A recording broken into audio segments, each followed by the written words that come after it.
Frédéric, bonjour. Bonjour. Vous êtes directeur associé du cabinet international EIM, spécialisé dans le management de transition.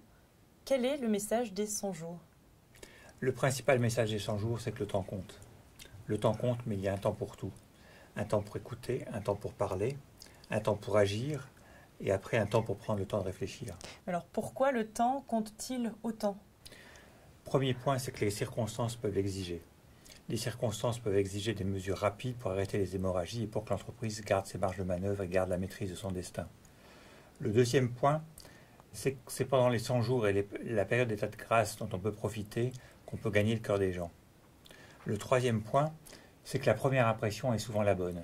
Et si elle n'est pas donnée, si elle est négative, par manque d'écoute, elle sera très difficile à remonter par la suite. Quatrième point, c'est dans les 100 jours qu'il faut donner le signal et le rythme du changement. Si l'impulsion n'est pas rapidement donnée, l'inertie sera beaucoup plus difficile à surmonter par la suite. Et enfin, cinquième et dernier point, l'œil neuf. Le dirigeant a pendant cette première période une capacité d'étonnement qu'il va rapidement perdre. On dit souvent que les deux meilleurs moments où on a une vision synthétique de l'entreprise, c'est quand on arrive et quand on part. Ok. Donc en fait, si je comprends bien, le temps presse, mais il y a un temps pour tout, c'est ça? Oui, absolument. Le temps de la grande stratégie viendra plus tard, ainsi que les projets structurels lourds. Pour l'heure, la priorité reste à l'action, à engager des premières mesures, un plan qui viendra démontrer des premières victoires et entretenir la confiance. Et les 100 premiers jours ne sont donc pas le moment où les progrès mesurés sont les plus significatifs?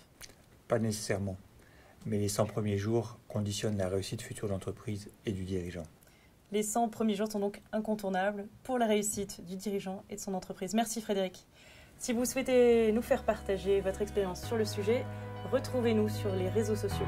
À très bientôt pour une prochaine vidéo.